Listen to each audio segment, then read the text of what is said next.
안녕하세요. 저는 쌍둥이를 키우고 있는 30대 싱글맘입니다. 저의 전 남편은 말 그대로 쓰레기 같은 남자였어요. 그런 남자를 왜 좋아하게 됐는지 지금의 저는 이해가 가지 않지만 그 당시에는 남편의 그런 철없는 모습도 너무 귀여워 보였거든요. 저는 당시 32의 나이로 외모가 콤플렉스인 수수한 여자였어요.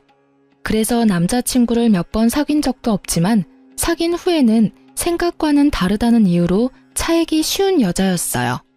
그래서 제가 연애를 하고 결혼을 할 거라는 생각은 그냥 접어두고만 있었는데 남편을 만나게 되고 그런 생각은 모두 사라졌어요.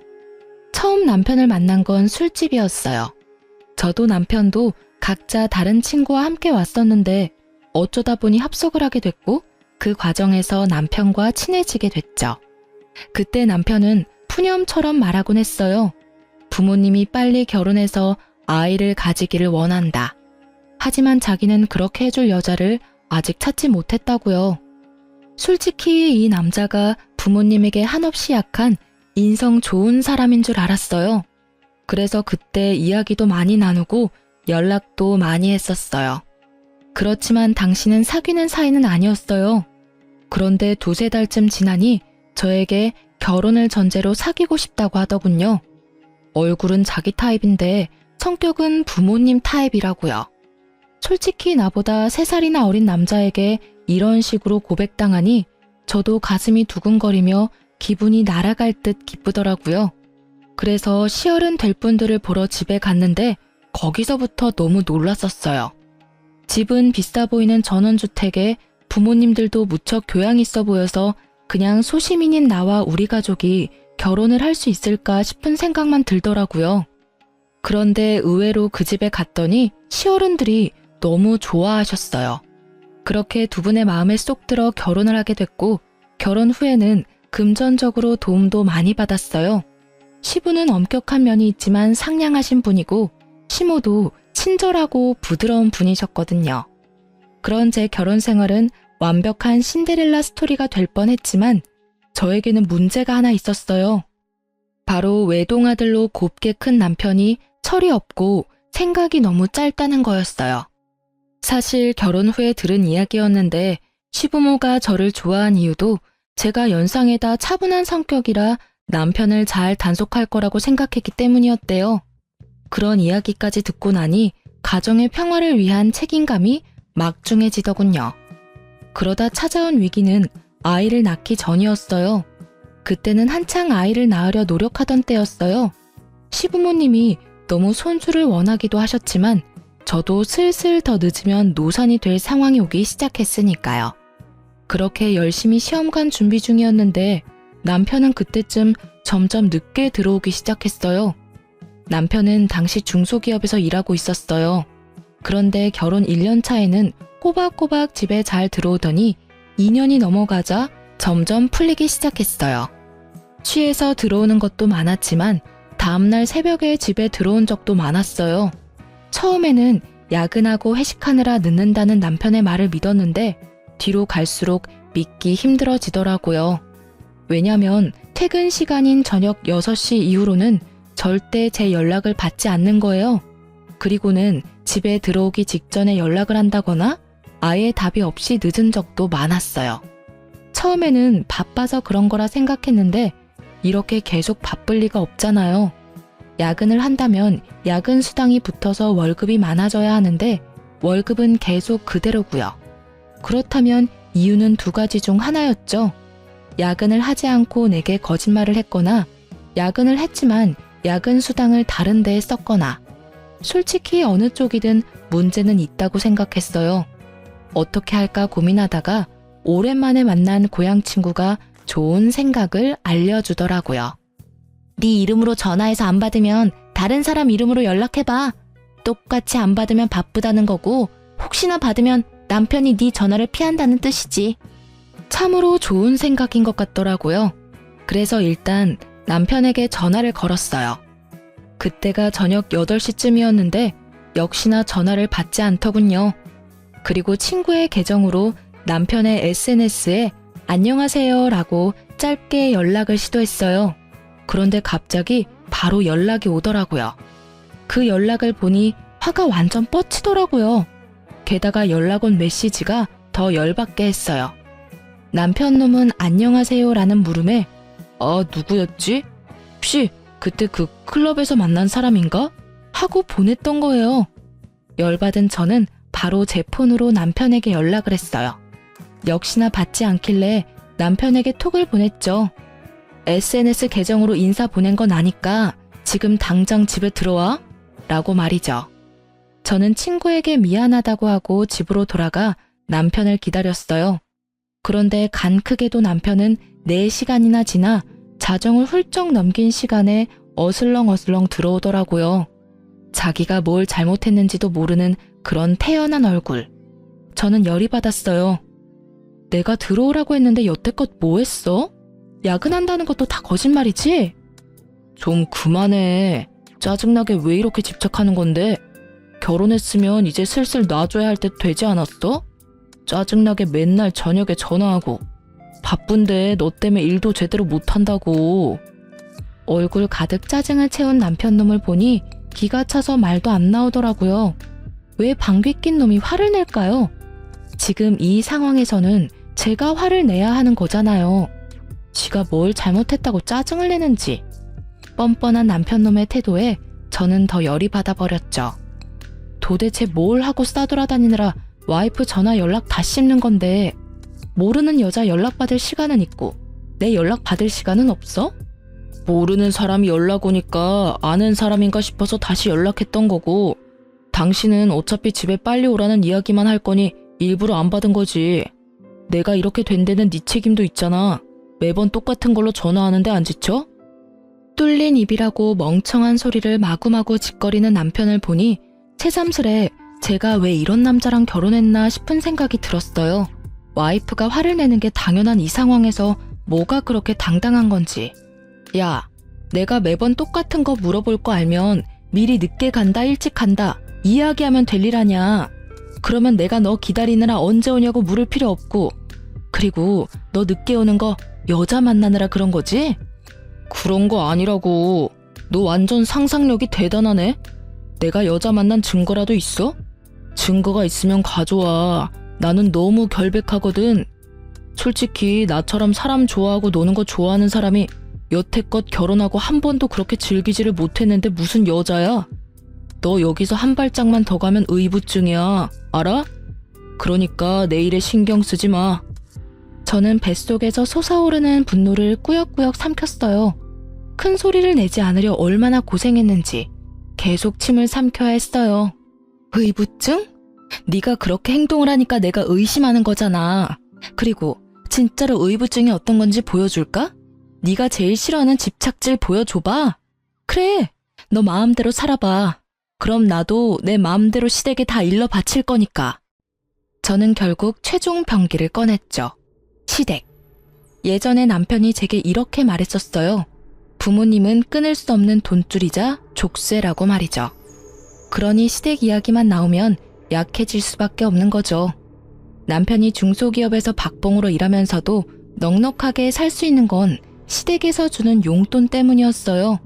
시부는 매달 우리 집에 80만 원 정도를 주고 계셨어요. 저랑 남편이랑 딱 40씩 나눠 썼는데 그게 크거든요. 꽁돈이라는 생각도 들고. 근데 시댁에서는 한 가지 원칙은 지키셨어요. 남편이 사고를 치면 용돈을 끊어버려요. 물론 시부께서 몰래 제 손에 80만 원씩 쥐어주셨지만 남편은 그런 사정 따위 모르고 있고요.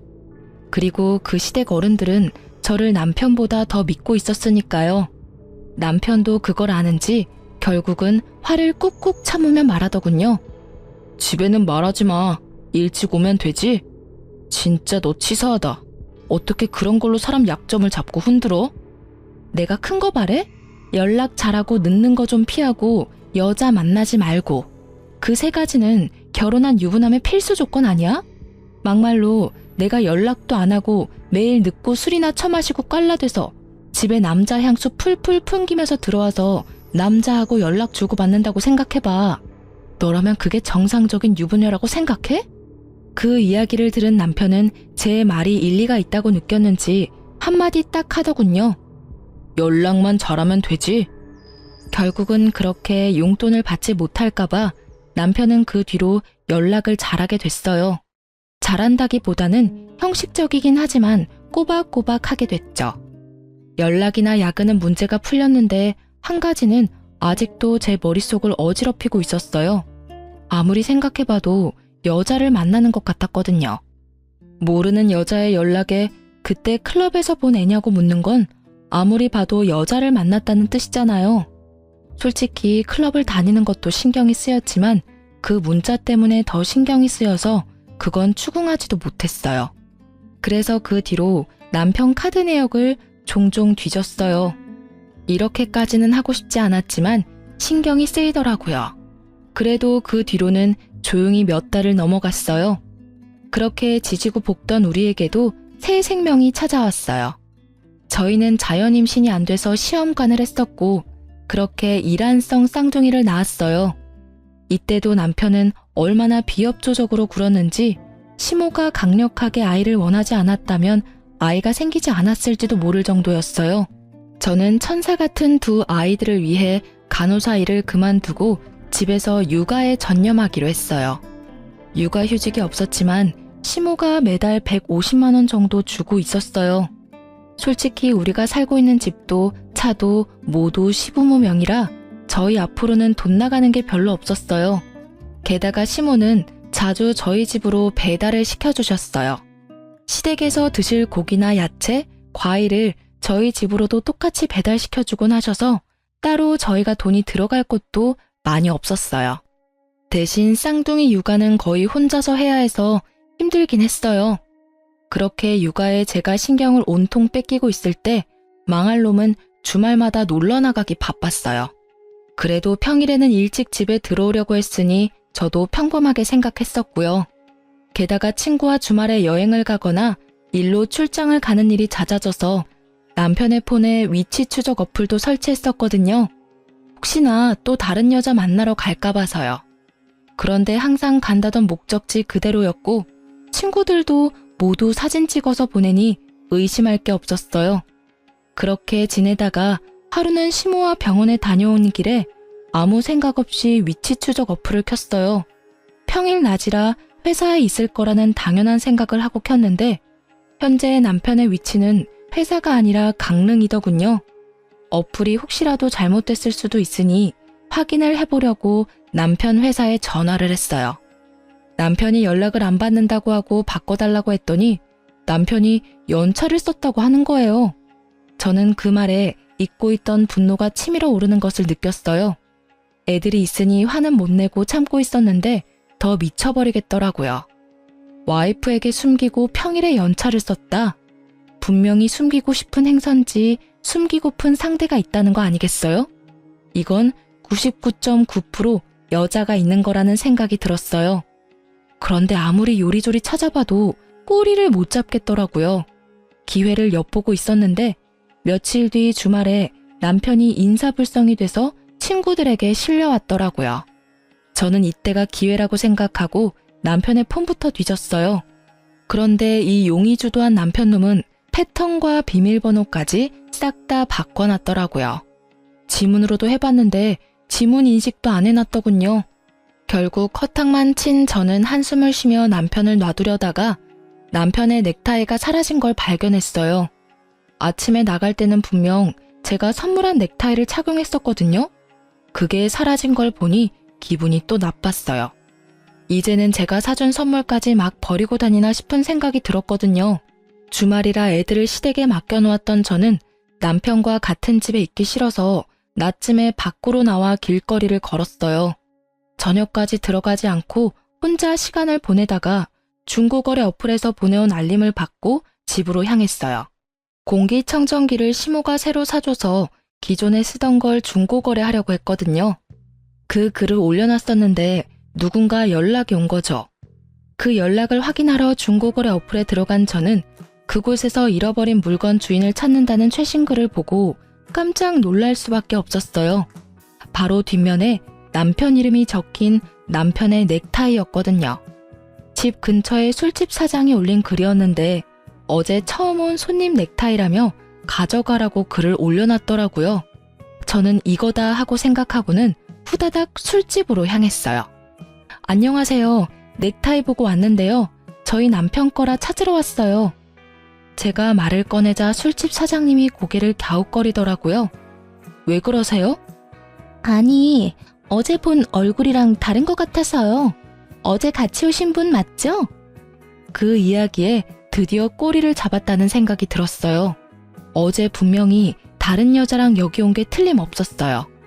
저기 혹시 그 CCTV 영상 좀 볼 수 있을까요? 어제 남편이 지갑도 잃어버린 것 같아서 확인 좀 하려고요. 물론 그런 적은 없지만 이렇게라도 말하지 않으면 CCTV를 보여주지 않을 것 같아 그렇게 말하고 CCTV 영상을 돌려봤어요. 그리고 남편의 옆에 있던 여자의 얼굴을 확인하던 순간 저는 머리를 강하게 한 대 맞은 기분이 들었어요. 저번에 친구 계정으로 남편에게 연락을 보냈었잖아요. 그때 그 친구였던 거예요. 이 두 사람이 나 몰래 만나고 있었던 거죠. 게다가 어찌나 가까운 사이인지 아주 찰싹 붙어가지고는 누가 봐도 우리 연인 사이예요 하는 모습을 하고 있더라고요. 저는 동영상을 사진과 영상으로 저장해서 남편에게 바로 보냈어요. 집으로 돌아가는 길에 남편의 전화가 계속 오는데 싹 다 무시했어요. 어차피 집에 가서 볼 걸 여기서 체력, 마음 낭비 하고 싶지 않았거든요. 집에 도착하자마자 남편이 꺼낸 첫 마디가 뭐였는지 아세요? 왜 전화를 안 받아? 몇 번을 전화했는지 알기나 해? 왜 내 전화 무시하는데? 전화를 무시한 게 그렇게 큰일일까요? 매번 무시하는 너는 뭐냐고 쏘아주려다가 겨우겨우 참은 제가 말했어요. 내가 보낸 사진을 보고도 왜 전화 무시하냐는 말을 먼저 하는 너라는 놈에게 이제 질리려고 해. 그래 말해봐. 언제부터 내 친구랑 바람 폈어? 언제부터겠어? 네가 그 여자 계정으로 나한테 연락했을 때부터지.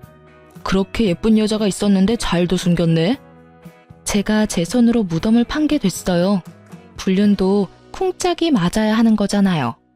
남편만 단속한다고 될 일이 아니었어요.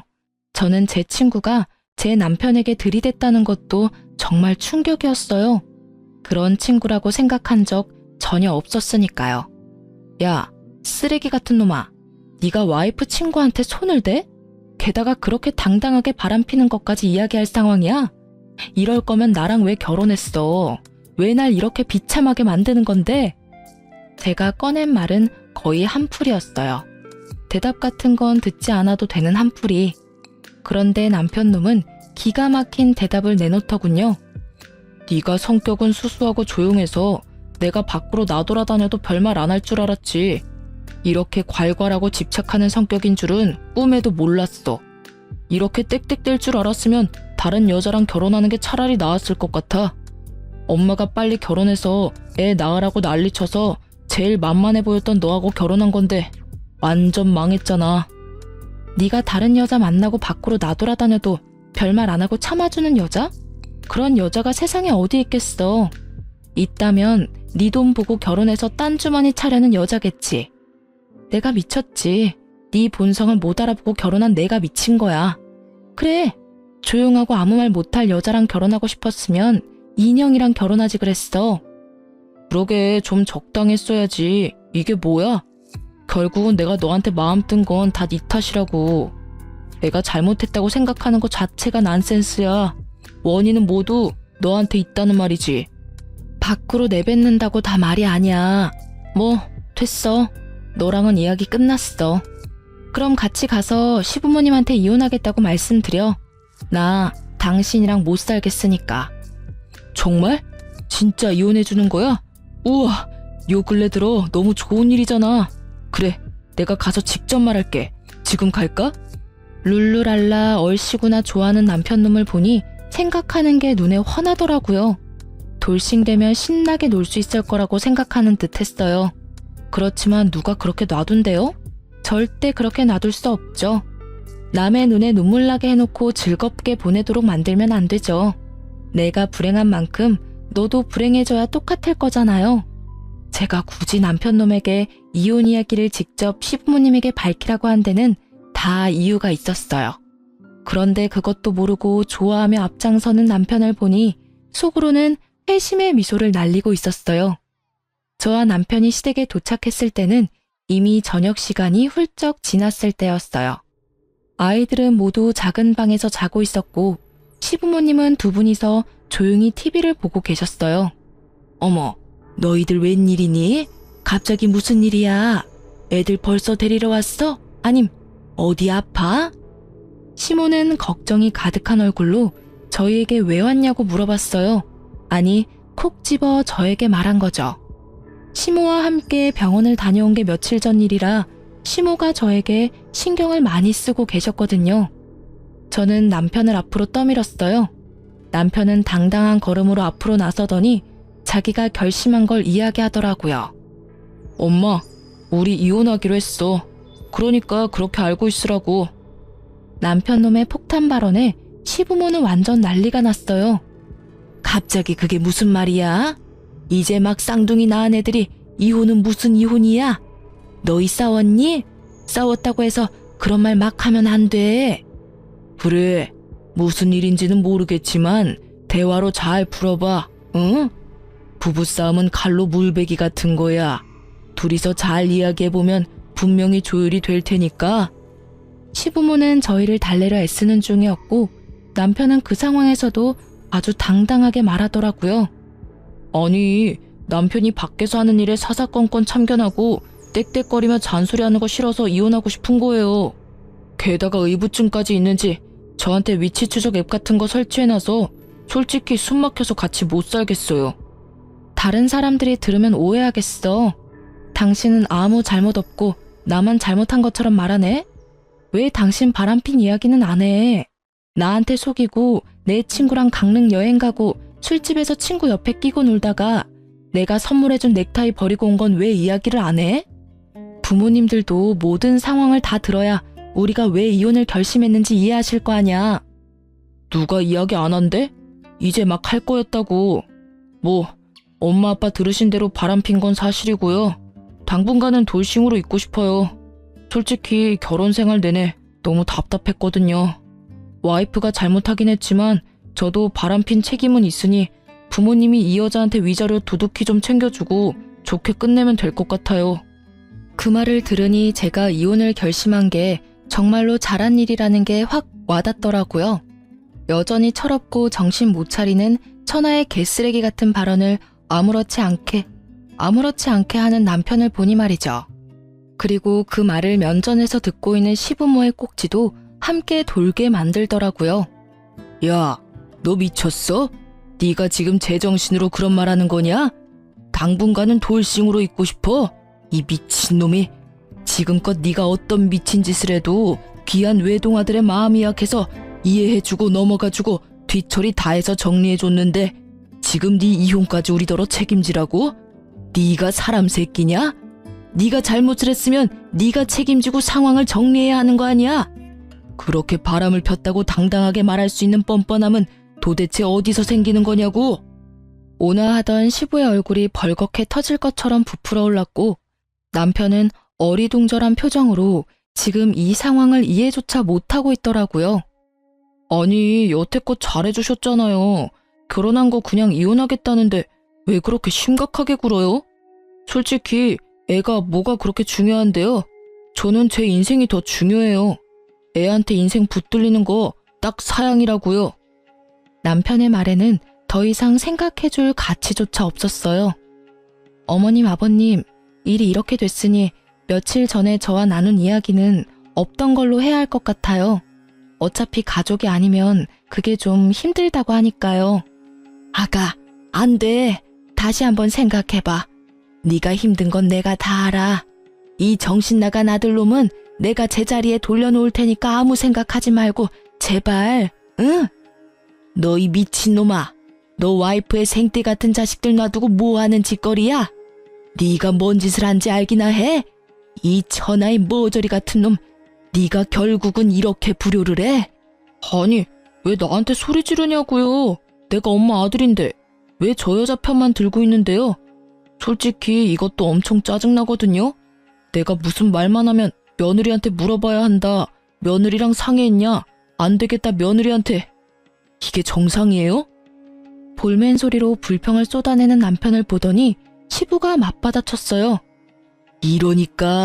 네가 이러니까 우리가 며느리를 찾는 거 아니냐? 네가 처신을 똑바로, 아니지, 상식적으로만 해도 우리가 며느리를 찾을 리가 있겠어? 너 혼자 애 둘을 어떻게 키울 건데? 귀찮게 애는 왜 키워요?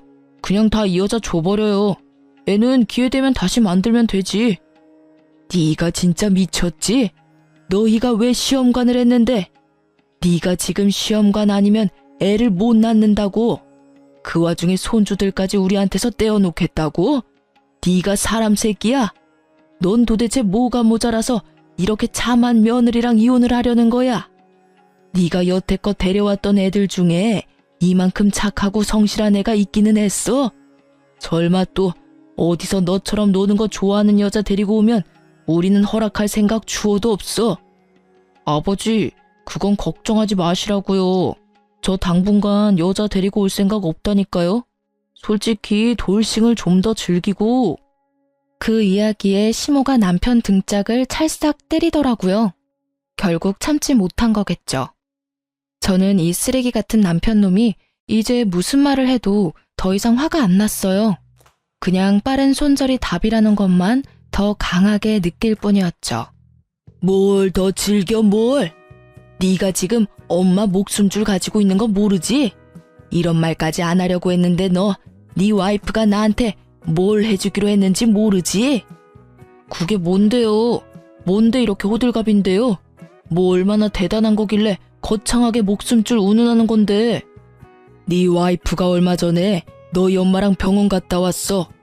신장이식 적합한지 조직검사 받으러. 검사상 운이 좋은 건지 하늘이 도왔는지 조직이 잘 맞아서 이식 진행하기로 했는데 네가 지금 이혼하면 그 신장 못 받아. 엄마 매번 투석하러 다니느라 힘든데 너 때문에 이식도 못 받고 죽으면 네가 책임질 거야?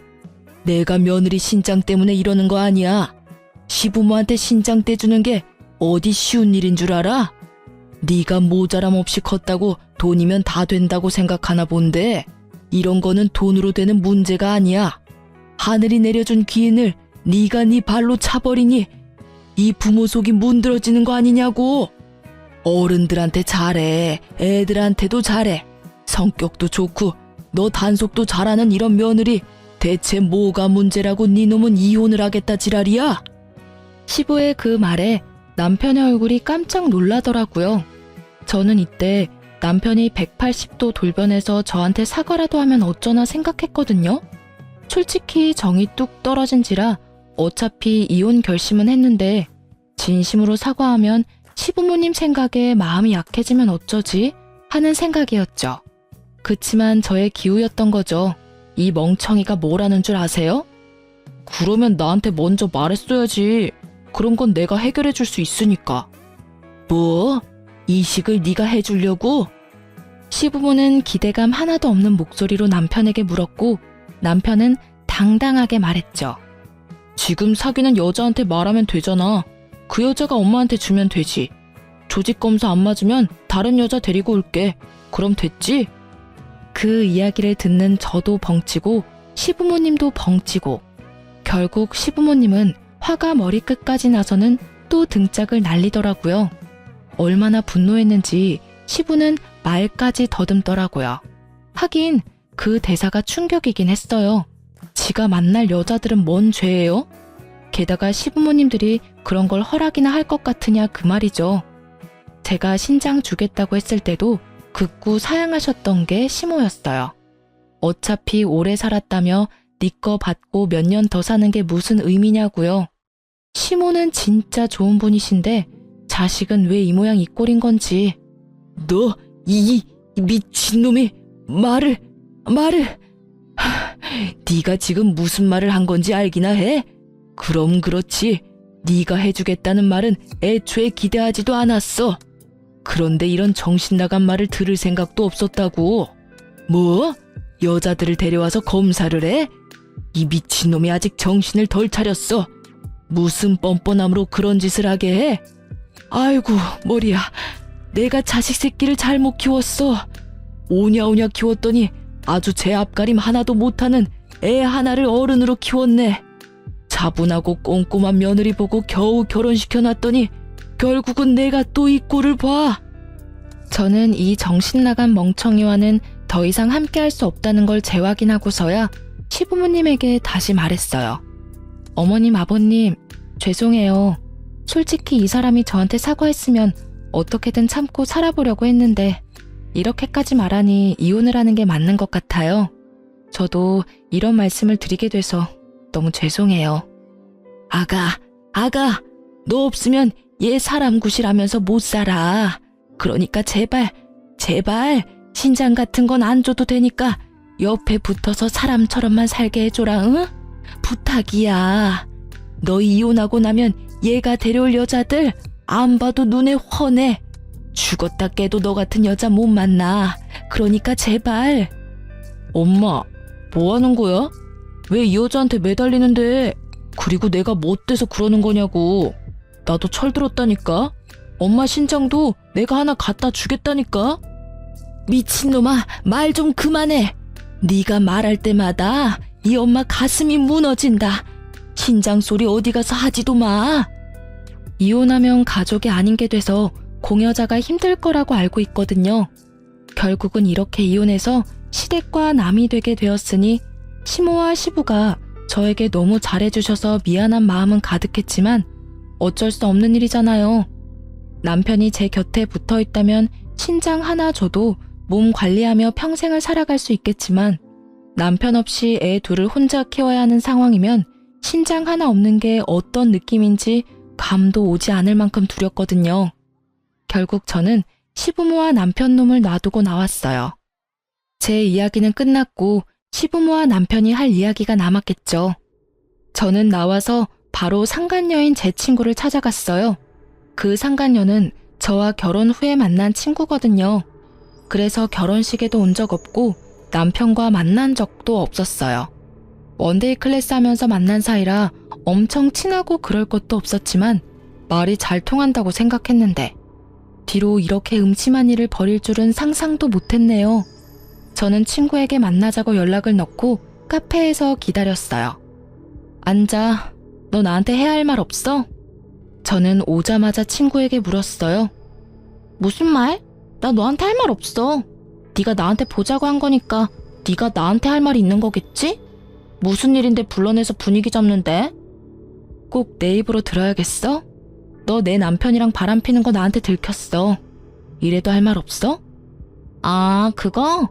그게 어때서? 사람 만나서 사랑하는 거 흔한 일 아니야? 그 사람의 유부남이었을 뿐이고 나는 그래도 상관없다고 생각한 것뿐이고 내가 직접적으로 너한테 상처 준 건 없잖아. 아주 둘 다 쌍으로 또라이였더라고요. 말하는 걸 들으니 참. 그래, 상처 준 건 없지. 그래도 남의 남편하고 바람난 걸 세상에서는 불륜이라고 불러. 그리고 너는 상간녀고 내 남편은 불륜남이지. 넌 뭐가 그렇게 잘나서 떳떳해? 네가 한 행동에 조금도 미안한 마음 없어? 너 설마 이러려고 나하고 친구했어? 솔직히 네가 하고 다니는 거 보면 네 남편 궁금하기는 했어. 돈도 많아 보였고 노는 것도 좋아하는 것처럼 보여서.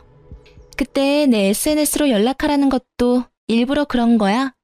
연결고리가 있어야 하는데 네가 딱 잘 걸려준 거지.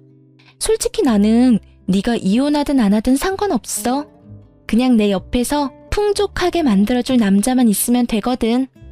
그러니까 돈 많아서 내 남편을 꼬셨다는 말이었어요. 실상은 시부모 돈 없으면 완전 평범하다 못해 쥐꼬리만한 월급 겨우 받는 회사원인 거 알면 어떨까? 반응이 궁금하더라고요. 그냥 사실대로 말해주려고 했죠. 너는 지금 네가 처한 상황을 모르나 본데 생각보다 일이 크게 났거든? 나는 너희 이혼하든 안 하든 상관없다니까? 이혼하면 좋게 하지. 난 솔직히 그 사람이 딴 여자 만나도 이해할 수 있어. 돈 많잖아. 돈만 갖다 주면 별로. 부러우면 부럽다고 말해. 결혼하고도 여자 때문에 전전긍긍하는 네가 불쌍해서 그래. 그 남자 폰 보니까 나 말고도 여자 많던데 뭐. 제 말을 제대로 듣지도 않고 그저 이딴 말만 짓거리는 친구를 보니 참으로 답 없다고 생각했어요. 안 부러워, 전혀. 그리고 넌 남편이 어떤 놈인지도 모르고 있는 것 같고 그 집에서 무슨 일이 벌어지는지도 모르는 것 같네. 내가 말해줘도 들을 것 같지도 않고 그냥 몸소 겪어봐. 네가 그렇게 즐거울 수 있는 것도 오늘까지일 테니까. 아무것도 모르는 애를 그냥 두고 나와버렸어요. 길게 말할 것도 없더라고요. 차랑 뭐 이런 이야기 했으면 저도 화났을 텐데 돈 이야기하니 그냥 김 빠지더라고요. 돈 보고 만나는 걸 보니 조만간 남편 본체 알면 떠나겠구나 싶기도 했고요. 그렇게 며칠 뒤에 시모한테 저 연락이 왔더라고요. 이혼 이야기 마무리도 할 겸 잠시 집에 오라고요. 시댁에 갔더니 그 짧은 시간 동안 몇 년은 늙어버린 것 같은 시모가 앉아있더라고요. 왔니? 네, 어머님. 혹시 몸이 많이 안 좋으세요? 병원 가보셔야 할 것 같은데. 괜찮아. 나도 몸이 아픈 게 아니라 머리가 아픈 거야. 내가 어제 무슨 꼴을 당했는지. 어제 이놈이 웬 여자 하나를 데려왔더라고. 알고 보니까 지가 만나는 여자라는데 딱 봐도 상간녀더라고. 내가 맘에 들지 않아서 빨리 내보내려고 했는데 세상에 이놈이 그 여자한테 뭐라고 했는 줄 아니? 야, 우리 엄마한테 신장 하나 이식해줘. 그럼 나쁘지 않게 대접할게. 이러는 거야. 그 여자애가 놀라서 자기가 왜 그래야 되냐고 했더니 아들놈이 자기랑 결혼하려면 당연히 그렇게 해야 한다고 하지 뭐니? 그 대화에 나도 놀라고 남편은 더 열받아서 노발 대발. 그 와중에 병원까지 데리고 간 거 아니? 병원을요? 거기 가서 뭘 했는데요? 뭐긴 뭐야. 내 아들인데 그 속을 모르겠어? 어디서 그런 미친 것이. 근데 그 여자도 만만치 않더라. 나한테 자기가 신장 주겠다면서 결혼하려면 당연히 그렇게 하겠다면서 앞장서는데 아휴, 결국은 바로 나왔어. 검사는 안 하셨나 보네요. 시간 좀 걸리던데. 그게 아니야. 조직 검사를 할 필요조차 없었거든. 세상에 그 상간녀가 얼마나 술을 많이 마셨는지 신장이 너무 안 좋아서 도리어 치료받아야 한다는 판정받고 입원했어.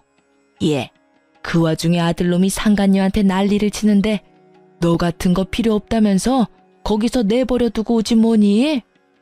네가 이혼한 거 천만 다행이야. 내가 그놈 엄마이긴 한데 네가 같이 있었다간 너만 힘들었을 거다. 오늘은 또 뭐라는 줄 아니? 나한테 신장 줄 여자 찾겠다면서 더 열심히 여자 만나러 다니는 꼴이. 내가 그래서 내 앞에서 신장 얘기 절대 하지 말라 그랬어. 어디서 사람을 이식 못 받아서 환장한 사람으로 만드는지 내가 이러다 제명에 못 죽지. 그 이야기를 듣는데 너무 웃겨서 웃음이 나올 뻔한 걸 참느라 고생했어요. 하긴 술 좋아하고 노는 거 좋아하면 신장이 안 좋아질 수도 있죠. 시모는 제게 미안하다며 양육권과 친권에 관해서는 다 저에게 맡기겠다고 했어요. 시모도 아시는 거죠. 본인은 몸이 힘들어서 손주들 보살필 처지도 아니고 그렇다고 아들놈에게 맡기려니 믿음이 없고 결국 남는 건 저뿐이었으니까요. 남편은 그렇게 잘 사는 것처럼 보였는데 이혼이 제게 유리하게 흘러가자 상황이 달라졌어요. 너 왜 위자료 지급 안 해? 그리고 애들 양육비도 안 줬거든? 처음부터 이렇게 굴면 나중에 곤란해. 제가 전화를 먼저 했어요. 지급받아야 할 돈들이 나오질 않아서요. 그랬더니 약간 당황한 말투로 말하더군요. 엄마가 돈 준 거 아니야? 이상하네. 우리 집 전기랑 난방도 끊겼어. 그리고 잠깐만. 폰 너머로 도어락 비밀번호 누르는 소리가 몇 번이고 들리더니 당황한 듯 남편이 말하더라고요. 집이 잠겼는데? 결국 당황한 남편이 전화를 끊었어요. 분명히 시댁에서 손 쓴 것 같아서 시댁에 전화해서 물었더니 시부 명의의 카드는 모두 정지시키고 집은 아예 팔아버리려 내놨다고 하더군요. 시부 말로는 이대로 놔두면 아예 인간 쓰레기가 되겠다 싶어서 이제라도 모질게 마음먹고 훈육하는 거라고 했어요. 결국 시부모의 단호한 제재에 깜짝 놀란 남편놈은 시부모에 매달리며 돈줄 끊지 말아 달라고 했지만 시부가 너도 성인이고 번듯한 직장 있으니 네 돈으로 벌어서 네 돈으로 살라고 했다네요. 그렇지만 이미 카드빚도 가득한 데다가 여자들과의 유흥에 돈을 다 써버리는 바람에 쓸 돈이 없었으니 결국 여자도 못 만나고 열심히 돈만 갚는 중이라고 해요. 위자료와 분할재산과 양육비 등을 지급받지 못한 나에게 시모가 따로 연락해서는 몰래 주시더라고요. 이러니 저러니 해도 자식에게는 약한 게 부모인가 봐요. 그래도 그냥 주는 거 아니고 전 남편 월급에서 따박따박 돈 떼어가고 계시답니다. 그분들에게 필요한 게 돈은 아닐 거예요. 다만 이 기회에 전 남편이 정신 차리기를 바라시는 거지. 그런데 그런 시모를 또 열받게 한 일이 있었다는데요. 시모가 결국 신장 이식을 친척 조카에게 받기로 하고 그 조카에게 비공식적으로 시부모의 재산을 조금 넘겨주기로 하셨대요. 워낙 고마운 일이니까요. 그런데 그 재산 넘겨준다고 열폭한 남편놈이 시댁과 그 조카 댁에 가서 난리를 치는 바람에 시부모도 완전 열이 받을 대로 받아서 한 번만 더 사고치면 나머지 남은 재산도 다른 사람들한테 다 나눠줄 거라고 으름장을 놓자 결국 쫄아서 조용히 지내고 있다고 합니다. 참 사람 일 몰라요. 철없는 놈이랑 결혼해서 피 본 거 생각하면 화딱질만 나지만 그래도 귀여운 아이를 낳게 해준 것만은 고맙다고 생각해요. 그리고 전 남편을 보면서 아무리 귀여워도 애들은 절대 오냐오냐 키우지 않겠다고 생각했어요. 귀하다고 오냐오냐 키웠더니 완전 인간 쓰레기가 되어버렸고 그 덕에 애먼 저까지 힘들었잖아요. 솔직히 이혼 후에 편했다고 말할 수는 없어요. 돈을 받았어도 독박 육아는 여전했으니까요. 그래도 애들이 조금 크니 어린이집에 보낼 수도 있고 그 사이에 일도 시작할 수 있어서 좋아요. 남편의 빈자리까지 채울 수는 없어서 친정집 가까이 이사도 했어요. 그리고 애들이 시어른들과는 관계가 돈독해서 전 남편 없을 때 몰래 시모가 부르면 애들이랑 같이 갈 때도 많아요. 이혼은 했지만 시어른 손주들이기도 하고 관계도 좋으니 막을 필요는 없다고 생각해요. 다만 제게 재혼할 사람이 생기면 그때는 어떻게 할지 잘 모르겠네요. 하지만 아직까지는 저한테 그런 사람은 없어요. 그리고 저도 만나고 싶은 마음은 없고요. 그냥 이렇게 사는 것도 좋은 것 같거든요. 실은 또 저런 남자 만날까봐 걱정되는 게 제일 크지만요. 어쨌든 글을 쓰면서도 제가 이렇게 힘들었나 싶은 마음이 들 정도로 지금은 즐겁게 살아요. 항상 나쁘고 힘든 일만 있으라는 법은 없으니까요. 함께 글을 읽고 계신 분들도 저처럼 마음이 편안해지셨으면 좋겠네요. 지금까지 제 사연 들어주셔서 무척 감사합니다.